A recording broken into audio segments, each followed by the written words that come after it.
because I haven't got a cup in my hand and I haven't got a cup on my desk and there's no cup. So I hope that this is private practice works today, because that could be all the awkward. Just noticed as well that there has been no coffee porn posted today. Please know I have had 3 cups of coffee. I just have had some unusual situations crop up to my day. You know, when you have those days where it's like, if I don't laugh about this, things could get really, really tense. These are the types of things that happen in private practice frequently, don't they? Probably in any business, if we're real and honest about it. How's your week been? You doing okay? Wow, it's Wednesday, despite the fact that I've been telling myself that it's Thursday all day today, which is probably an indication of my fatigue levels more than anything else. But I was in the city all day yesterday and had some wonderful business development meetings. So I'm not sure how you classify business development, or what you classify business development as. Can you just hold on for a minute? Excuse me, Soph, would you mind bringing me a cup of water? Thanks. I won't feel so naked if I have a cup of water in my hand. So business development for me is not, it kind of incorporates, well, not kind of, it incorporates sales and marketing activities, but the things that we need to do to chase up sales and marketing activities and to progress pieces of work that we may have tendered for, or progress pieces of work that we have put proposals in for. So I don't lump that into, thank you. I don't lump that into a sales or marketing activity, because for me, those are very separate, different activities. But there's some development that often needs to go on. So the pieces of work that I am often tendering for these days, there's lots and lots of zeros attached. So I just press the button on one now, and it's the biggest one I've ever done. And I looked at Sophie, when I have never won a project worth that much money before. That would be fun to tell people that we were able to do.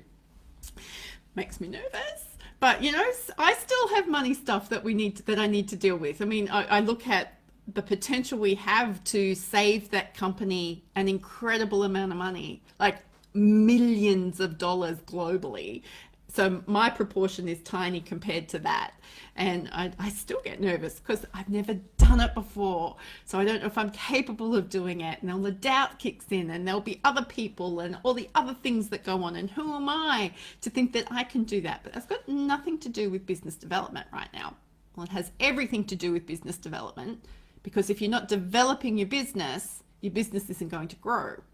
And if you're not developing yourself, your business isn't going to grow. So I've already highlighted for you my own money stuff and fear stuff, which is a personal development thing that is directly related to a business development thing. So we don't get those things sorted, then it doesn't matter how much money we throw at sales and marketing, or the next algorithm that we're on top of, or the next thing we opt in for, or the next coach that we buy from. We don't commit to getting ourselves sorted and work on this stuff, then we can't expect to develop a business either. And I am so certain of that I will preach that for a long time to come. But what was interesting for me yesterday was applying the principles of my networking strategy, which I've been teaching for, I don't know, a long time now. And I still use it. And I might have more than 5 favorite people in my world now, but I still use it. And it continues to fill my sales funnel for me. So I'm this week, well, the last 2 weeks, I must have had 6 referrals from different businesses into my business. So they are both for Purple Co and for the coaching that I do as well. So somebody who works for business A has got me into business B, who has gotten me into business C. And I know the person from business A when they used to work back over here in another business. So these are relationships I've cultivated over time, and they continue to fuel my business and to fuel my passion for my business. And she's been able to grow with me and continue to grow with me, and that's awesome. The second meeting I had yesterday was with a brand new company that I didn't even know existed, which is great news when they told me they've only been in the Asia Pacific, which is where Australia fits, for those of you who didn't know, for the past 4 years. And they've got a small portfolio of business here in Australia, but they're a global company and they're looking to put on this global project. So I'm intrigued as to how did my name come up here? Well, the gentleman that called me to go in and talk to them about this project yesterday worked for 2 companies that I have done work for previously. So I haven't worked with him directly, but he knew of my work and of my reputation and of Purple Co and of the scope of work that we can do because of my network.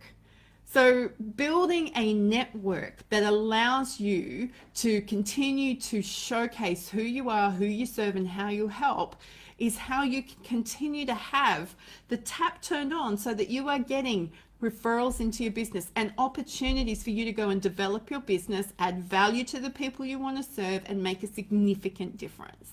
So if you're not doing that in your business, and if you're not putting time aside for that in your business every single week, then I'm sorry, more fool you, because you're missing out. What's going to happen is you're going to hit a ceiling where you are either going to dry up and have no more clients, and then you'll freak out, and then you'll run out of money, and then you'll freak out, and then you'll come to me saying, I need to do something about it now, but I can't afford to pay you. And you would be so surprised at how often I have that conversation. I've learnt to screen it out because it is a poor quality conversation. I get that we get ourselves into that mess. I was there, I've done that, but there's absolutely no reason to keep going. We are smarter than that, and there is more than enough resource available on the interwebs these days to make sure that we don't make those mistakes. No judgment or shame here. I'm just letting you know you can change that behavior. So you want to keep having an opportunity to be developing your business all the time. And one of the things I teach in my courses is that if you're a single solo operator, you need to put aside 4 hours a week on business development. So that could be some development of yourself, that could be actually negotiating contracts, that could be talking, doing sales and marketing activities, not just posting on social media. That's one of them, but it needs to be a part of a much bigger strategy. But you need to be dedicating 4 hours consistently. It doesn't need to be half a day all at once. It could be an hour here or 2 hours there, but it's about having real tasks to do that have a real return on investment for your time. Because I know if you're in solo practice and doing it on your own, you're working really hard. Don't let your referrals drive up to make it harder for you to keep working. And when you get to the point where you've got multiple streams of income, or you've got clinicians that you're managing, or a team that you're building, that actually needs to extend. So I am now at a stage where my business needs me working full time on business development nearly 3 days a week. I kid you not. That is what it takes. That is my job, to develop my business and keep myself developing so that my business can keep developing, so that my team can keep performing, so that we can keep serving the people that we want to serve. So if that's shocking for you and you're going, I could never do that, you don't have to do it today. You've got to get consistent. And if this business development, marketing, and sales message can get any louder, it's consistent, consistent, consistent, consistent. Be consistent. That means showing up, turning up. It means doing what you say you're going to do. It means the person in front of me is going to be the person who helps me over here. The way I turn up on social media is the way I turn up with clients. That's why everyone thinks I'm so authentic and vulnerable. That's just the way I am. There's no need for me to be schizophrenic and using a lot of energy, which we know I'm on short supply of, trying to do multiple things for multiple people all the time. Right, well, that's a This is Private Practice that has gone all over the place, which is a little bit of an example of how my day has been today. So let me take a sip of water using my comfort cup so that I can feel confident in that I've actually put this to air today. Looking forward to connecting with you again tomorrow, when it really will be Thursday. I wonder if I'm going to feel like it's Friday tomorrow. That could be interesting. I love the fact that it's spring here in Australia at the moment. We have had the most beautiful weather. Looking forward to daylight saving kicking in. Yes, US clients, we are going to have a time zone change. You can all freak out now. Until tomorrow, go be your awesome self.